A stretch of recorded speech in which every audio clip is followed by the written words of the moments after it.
આજની આ પ્રેસ વાર્તામાં મારી સાથે ઉપસ્થિત જિલ્લાના અધ્યક્ષ અને પ્રથમ મહિલા અધ્યક્ષ આદરણીય નયનાબેન, બંને માનની ધારાસભ્યશ્રીઓ સંજયસિંહજી, કલ્પેશભાઈ અને આ આત્મનિર્ભર ભારત સંકલ્પ અભિયાનના અમારા ઇન્ચાર્જ જિલ્લાના ગોપાલભાઈ શાહ, અમારા ત્રણેય પાર્ટીના મહામંત્રીઓ અને પ્રદેશના મંત્રી જાહ્નવીબેન.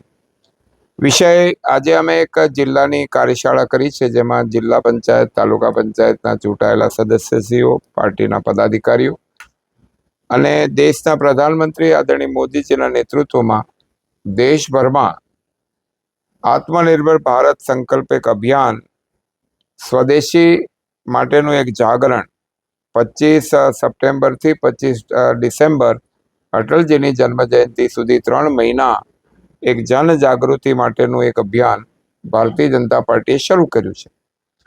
આ અભિયાન માત્ર ભાજપનું નથી, આ ભારતનું અભિયાન છે.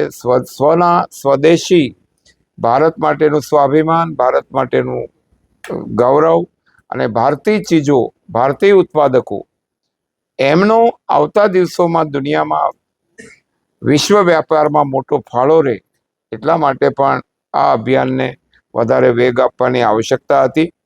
અને ખાસ કરીને ભારતે જે રીતે હમણાં નરેન્દ્રભાઈના નેતૃત્વમાં 11 વર્ષમાં આત્મનિર્ભરતામાં કેટલાક લક્ષ્યાંકો સિદ્ધ કર્યા છે.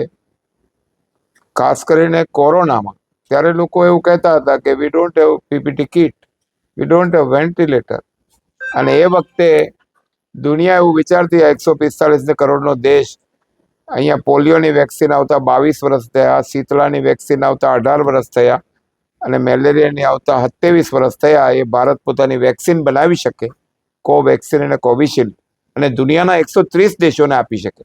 એ નવું ભારત છે. એવી રીતે હમણાં પહેલગામ પછી ઘટના જે બની, અને ત્યારે એમ કહેતા હતા કે કેવી રીતે લડાઈ લડાય, તો anti drone missile system S-400 અને બ્રહ્મોસ એને દુનિયાને બતાવી દીધું કે ભારતની ઇન્ડિજિનિયસ આર્મ્સ એમ્યુનિશનની તાકાત એ ભારતની રક્ષા કરવા માટે સક્ષમ છે અને સમૃદ્ધ છે. એવી જ રીતે જે ઘટનાઓ 11 વર્ષમાં થઈ છે એ આત્મનિર્ભરતા તરફ થઈ છે. ચાહે આર્મ્સ એન્ડ એમ્યુનિશન હોય, ચાહે મેડિસિન હોય, દરેક ક્ષેત્રમાં અને દુનિયા સાથેના વ્યાપારમાં પણ આજે ભારતે જે પ્રગતિ કરી છે, અને એમાં દેશની પ્રજાનો જ્યારે સાથ મળે, 145 કરોડ લોકો જ્યારે એકવાર નક્કી કરી લે કે અમે સ્વદેશીનો આગ્રહ રાખીશું, અત્યારે છે ભલે એમની પાસે હોય, પણ હવે નવું જે લઈએ એમાં સ્વદેશીનો આગ્રહ રાખીએ, જેમાં ભારતની લોકોનો પરસેવો હોય અને ભારતની માટીનો સુગંધ હોય, એ સ્વદેશી છે. ભલે પછી એનું બ્રાન્ડ જુદી હોય, પણ અહીંયા જેનો પરસેવો પડ્યો હોય અને જેની કમાણી અહીંયા રહેતી હોય, એ સ્વદેશી છે. અને એટલા માટે એક મોટું અભિયાન ચાલી રહ્યું છે, અને લગભગ દેશ આખામાં કોઈ વ્યક્તિ આનાથી અછૂતો નહીં રહે. ચાહે વેપારી હશે, અને વેપારીઓને પણ કહીશું તમે બોર્ડ મારો, સ્વદેશી કોર્નર. દુકાનમાં એક જગ્યાએ ખૂણામાં, જેમ નથી જ્વેલરીમાં રાખતા કે આ ડાયમંડ જ્વેલરી, એમ તમે એક સ્ટોરમાં એક ખૂણામાં સ્વદેશી કોર્નર, તો આમાં સ્વદેશી કોર્નર રહેશે. એવી રીતે બાર બોર્ડ લગે અહીંયા સ્વદેશી વેચાય છે, માત્ર સ્વદેશી વસ્તુ અહીંયા મારી દુકાનમાં વેચાય છે, એવા બોર્ડ.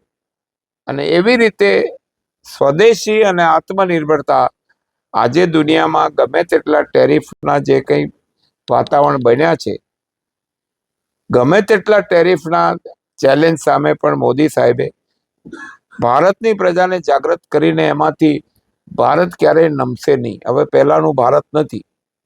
હવે ભારત એ આત્મનિર્ભર ભારત તરફ આગળ વધ્યું છે. દુનિયાની ચોથી ઇકોનોમી છે અને દુનિયાના ચોથા નંબરનો અવકાશી પાવર છે. We are the fourth space power in this world. અને આજે ચંદ્રયાન 2 દક્ષિણ ધ્રુવમાં ઉતારનાર પહેલું ભારત છે, અને આપણી પોતાની તાકાત ઉપર. અને એટલે ભારતને પોતાના સ્વાભિમાનને જગાડવા, સ્વને જગાડવાનો આ એક બહુ મોટું જન આંદોલન છે. જેમ અંગ્રેજોને કાઢવાનું આંદોલન હતું, મહાત્મા ગાંધીજીના નેતૃત્વમાં એ જ આંદોલન આપણી અંદર રહેલી જે માનસિકતા છે, ગુલામીથી ગ્રસિત વિદેશીનું ગેલચું, એને કાઢવા માટેનું આ બીજું આંદોલન છે. અને એટલા માટે આ 3 મહિના આપણે બધા સંકલ્પ કરીએ, અમે સંકલ્પ લેવડાવીએ છીએ, સ્વદેશીનો એક સંકલ્પ લેવડાવીએ છીએ અને દરેક મિટિંગમાં લેવડાવીએ છીએ કે આ એટલું હું કરીશ. અને એના માટે આપ સૌ પણ ખૂબ પ્રચાર પ્રસાર કરો અને એનો ફાયદો દેશની પ્રજાને મળશે, ઉત્પાદકોને મળશે. બેન ઘરમાં વસ્તુ બનાવતી હશે ને તો એનો રોજગાર વધશે. નાનામાં નાનો કારીગર જે ઘરે બનાવતો હશે એનો રોજગાર વધશે અને એના કારણે ભારતની આર્થિક તાકાત ઊભી થશે.